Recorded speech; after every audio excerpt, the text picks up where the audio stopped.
Thanks for watching. I'm Margot Kinberg, and this is In the Spotlight, a closer look at a crime novel. Central America has some of the most stunning natural beauty you'd ever want.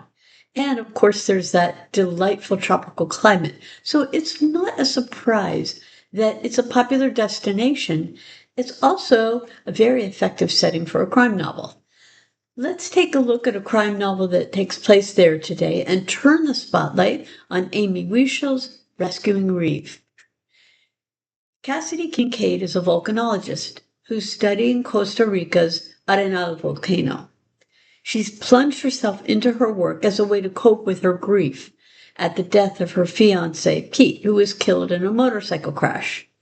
She's making some progress and she enjoys what she does.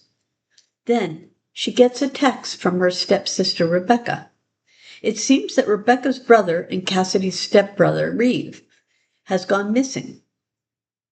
He was last seen in the town of Tamarindo, not far from where Cassidy is working, and Rebecca wants Cassidy to ask around and try to find him.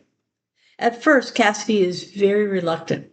For one thing, Reeve has a history of unstable behavior, drug use, and simply disappearing for a while. For another, this could very well be a fruitless search, especially since Reeve is an adult who can do as he likes. But Cassidy is finally persuaded to at least ask a few questions. It's soon clear that the local police either don't know anything or are unwilling to get involved. And the few leads Cassidy gets are not helpful.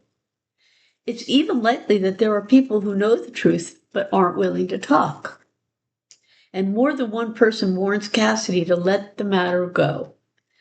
She's tempted, too. But the more she learns about Reeve and about his disappearance, the more convinced she is that something has gone terribly wrong. Now determined to find out the truth, she continues her search and runs into a great deal of danger. There are larger forces at work and powerful people who have a stake in Cassidy's search, and they won't stop at murder if that's what it takes. So, what are the elements in this novel? What keeps the pace going?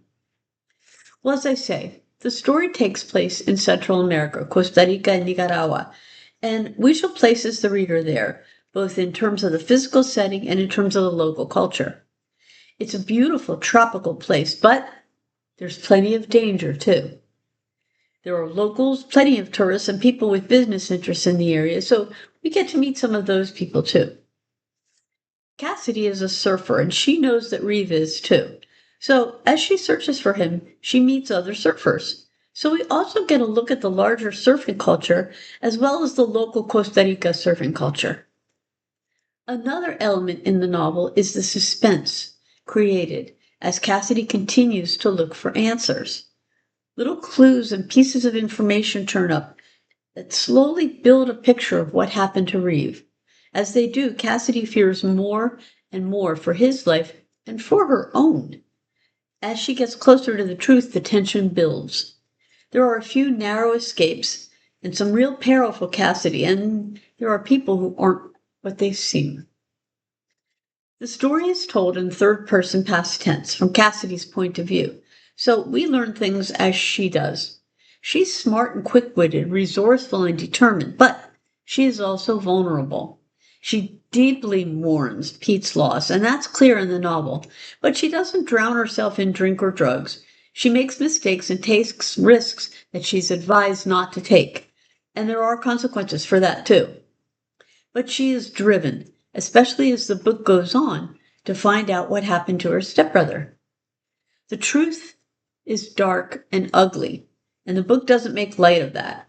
Still, it's not a hopelessly bleak novel, and some good comes of what happens, and it's not full of gratuitous violence or sex or explicit language either. Rescuing Reeve is the story of the impact of a disappearance on those affected by it. It features a stunning, distinctive setting and culture, a mystery that leads to very dangerous places, and a determined protagonist who is driven to find answers. This has been In the Spotlight. I'm Margot Kinberg. Thanks for watching.